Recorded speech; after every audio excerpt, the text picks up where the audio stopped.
CARD 이선 넘으면 침범이야 babe 나로는 Halo teman-teman, kembali lagi bersama saya, Astriani Aveliana Atta, dari Prodi Pendidikan Bahasa dan Sastra Indonesia, Universitas Mula Warman, Angkatan 2020. Jadi, kali ini, seperti biasanya, saya akan membahas mengenai materi pembelajaran, yaitu mengenai sejarah sastra periode tahun 1942 hingga 1945. Oke teman-teman, jangan di-skip ya, ikutin terus videonya kalau mau nambah ilmunya. Jadi yuk, langsung ke pembahasannya. Indonesia yang dijajah Jepang selama 3,5 tahun merupakan saat-saat yang penting dalam sejarah bangsa dan juga sastra Indonesia. Jepang mendukung diresmikannya bahasa Indonesia sebagai bahasa nasional Indonesia dan mengajarkan bahasa Jepang di seluruh kepulauan dan dalam seluruh bidang kehidupan Indonesia. Karena bahasa Indonesia tadinya dihindari Belanda supaya jangan resmi menjadi bahasa persatuan. Oleh orang Jepang, bahasa Indonesia dijadikan satu-satunya bahasa yang harus dipergunakan di seluruh kepulauan. Tentu saja, maksud Jepang kemudian akan menggantikan bahasa Jepang sebagai bahasa persatuan di Indonesia. Tetapi, karena waktu mereka di sini hanya 3,5 tahun, maka besar keuntungannya untuk Indonesia. Sebelum diganti dengan bahasa Jepang, Jepang sudah kalah, dan bahasa Indonesia sudah tetap dan kuat kedudukannya dengan makin intensifnya bahasa Indonesia dipergunakan di Kepulauan Nusantara. Maka, sastra Indonesia pun mengalami intensifikasi juga. Pada masa penjajahan Jepang, banyak orang menulis sajak dan cerpen, sandiwara. Sedangkan roman kurang ditulis. Itu pun yang diterbitkan hanya 2 Cinta Tanah Air, karangan Nur Sultan Iskandar dan Palawija, di tahun 1944. Karya Karim Halim. Keduanya roman propaganda yang bernilai sastra. Pada masa Jepang ini, kita menyaksikan beberapa penyair muncul, antara lain Usmar Ismail, Amal Hamzah, dan Rosihan Anwar. Yang pertama, Usmar Ismail. Ia menulis beberapa cerpen, di antaranya Pancaran Cinta di tahun 1946 dan Gema Tanah Air di tahun 1948. Dan sajak-sajaknya dikumpul dan diterbitkan dalam sebuah buku berjudul Puntung Berasap di tahun 1949.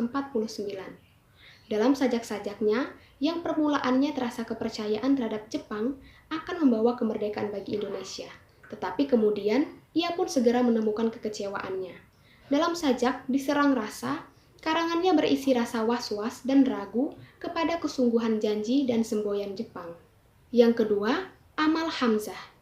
Ia mulai menulis pada zaman Jepang.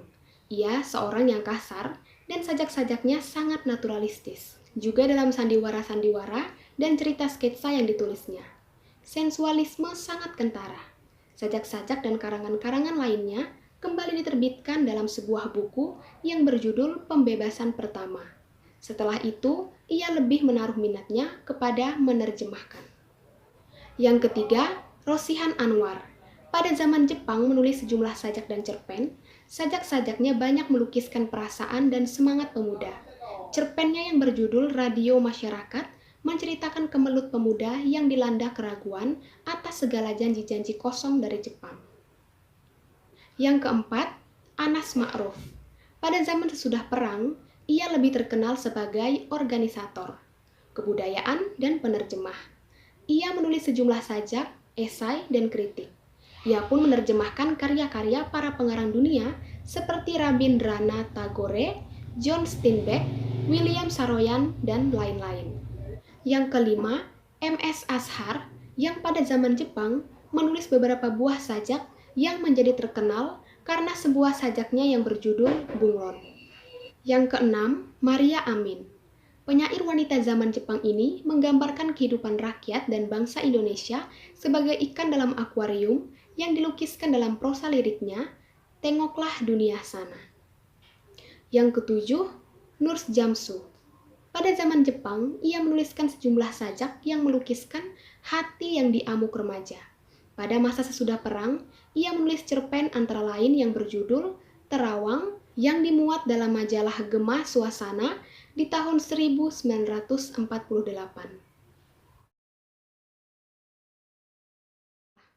Cerita pendek atau cerpen adalah salah satu karya sastra yang berbentuk prosa dan hanya memiliki satu tahapan alur cerita. Biasanya berisi tentang kisah kehidupan manusia yang diceritakan lewat tulisan pendek dan singkat. Cerpen disebut juga sebagai karangan fiktif yang berisikan tentang kehidupan seseorang yang diceritakan secara ringkas dan berfokus hanya pada suatu tokoh saja. Ciri-ciri cerpen antara lain, yang pertama, cerpen merupakan cerita atau tulisan yang pendek. Yang kedua, cerpen hanya memiliki satu tahapan alur. Yang ketiga, cerpen memiliki alur yang ketat dan padat. Yang keempat, cerpen harus memberikan kesan tuntas. Dan yang terakhir, biasanya cerpen hanya menceritakan satu kejadian atau peristiwa saja. Cerpen sudah ada sebelum abad ke-10. Pada waktu itu, cerpen umumnya tidak dianggap sebagai bentuk sastra yang berbeda. Tapi meskipun dalam hal ini tampaknya merupakan genre modern yang unik. Faktanya adalah fiksi proses pendek hampir setua bahasa itu sendiri. Tahap-tahap perkembangan cerpen mulai diperkenalkan pada tahun 1920 dan tumbuh dengan pesat hingga tahun 1941. Agak tercacat perkembangannya sewaktu perkembangan fasis Jepang di semenanjung Tanah Melayu dari tahun 1942 hingga 1945. Kembali berkembang setelah Perang Dunia Kedua pada tahun 1949 dan dari tahun 1950 hingga ke pertengahan tahun 1955 mulai mendapat definisi bentuk yang agak jelas dan konkret. Cerpen juga digemari dan dimantapkan pada tahun-tahun sebelum dan sesudah kemerdekaan Malaysia di tahun 1955 hingga 1959. Pada zaman Jepang, cerpen tumbuh dengan subur. Beberapa pengarang baru muncul. Diadakannya beberapa sayembara dalam majalah-majalah yang terbit saat itu, seperti Panji Pustaka, Jawa Baru, dan lain-lain cerpen yang diberi banyak tempat.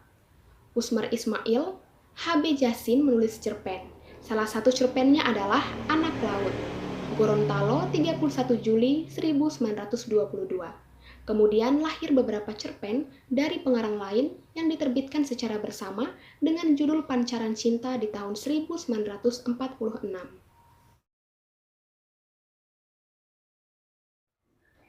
Penulisan drama pada zaman Jepang boleh dikatakan sangat subur. Hal itu disebabkan oleh kegiatan rombongan sandiwara yang berkumpul dalam Perserikatan Oe Saha Sandiwara Jawa yang dipimpin oleh Army Jinpei. Beberapa nama pengarang yang banyak membuat sandiwara pada zaman Jepang ialah Army Jinpei, Usman Ismail, Abu Hanifah, Idrus, Inu Kertapati, Kotot Sukardi, Amal Hamzah, dan lain-lain. Amal Hamzah menulis beberapa sandiwara yang berisi ejekan meleceh para seniman yang menjadi budak Jepang. Tentu saja tidak mungkin dimainkan pada saat itu.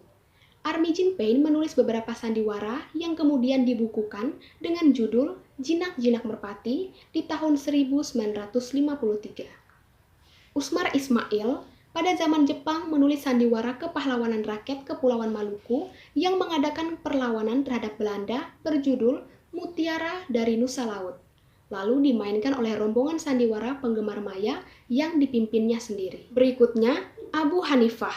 Ia memakai nama samaran El Hakim, menulis beberapa buah drama yang kemudian dibukukan berjudul Taufan di Atas Asia di tahun 1949. Di masa sesudah merdeka, ia masih menulis dua buah drama lagi, yaitu Rogaya dalam 4 babak dan Mambang Laut 3 babak. Keduanya belum pernah dibukukan.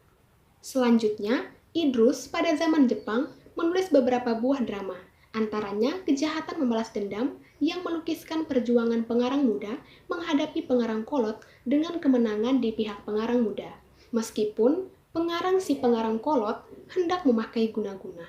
Yang terakhir, Kotot Sukardi. Ia menulis sandiwara Bende Mataram yang berlatar belakang masa perang di Ponegoro di tahun 1825 hingga 1830.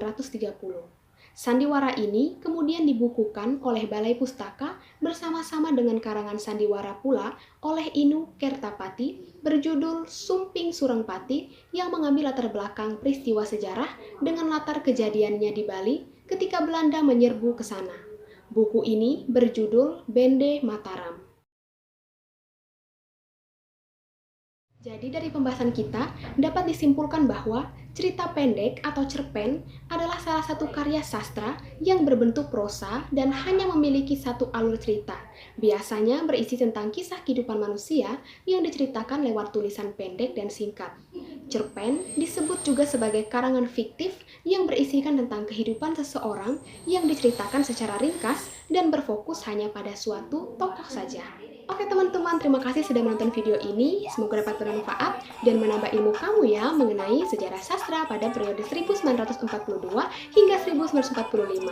Jika kamu suka dengan video ini, tekan tombol like dan jangan lupa subscribe.